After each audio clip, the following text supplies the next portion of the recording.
জুলাই সনদে স্বাক্ষর করার আগেই পিআর পদ্ধতিতে আগামী জাতীয় নির্বাচন নিশ্চিত করার দাবি জানিয়েছে জামায়াতে ইসলামী সহ ৭টি ইসলামী দল।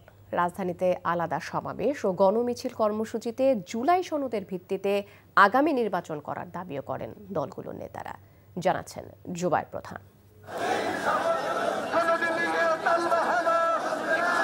জুলাই সনদ বাস্তবায়নের লক্ষ্যে জাতীয় ঐকমত্য কমিশনের আলোচনায় যেমন অংশ নেয় জামায়াতে ইসলামী সহ অন্যান্য ইসলামী রাজনৈতিক দল, একই সাথে আগামী নির্বাচন পিআর পদ্ধতিতে করা, জুলাই গণহত্যার বিচার ও স্বৈরাচারের দোসরদের রাজনীতি নিষিদ্ধ করার দাবিতে মাঠে আন্দোলন করে তারা।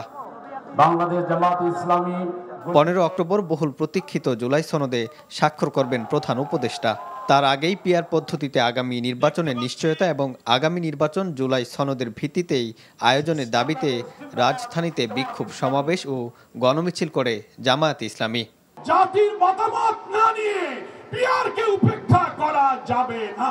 জুলাই সনদ বাস্তবায়ন আদেশ জারি করার আগে তার মধ্যে গণভোটের বিধানটাও আমাদেরকে পিআর প্রস্তাব ঠুকিয়ে গণভোটের সিদ্ধান্ত গ্রহণ করতে হবে। একই দাবিতে বায়তুল মুকাররমের উত্তর গেইটে সমাবেশ ও গণমিছিল করেছে বাংলাদেশ খেলাফতে মজলিস।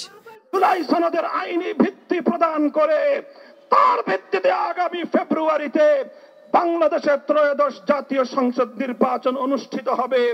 বিকল্প কোনো চিন্তার সুযোগ বাংলার মাটিতে নাই।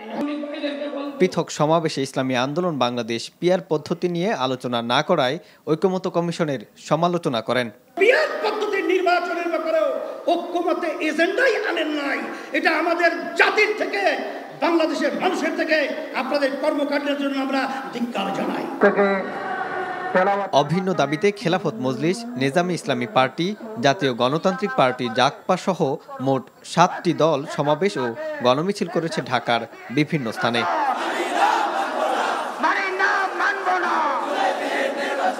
জুবায়ের প্রধান, এনটিভি নিউজ, ঢাকা।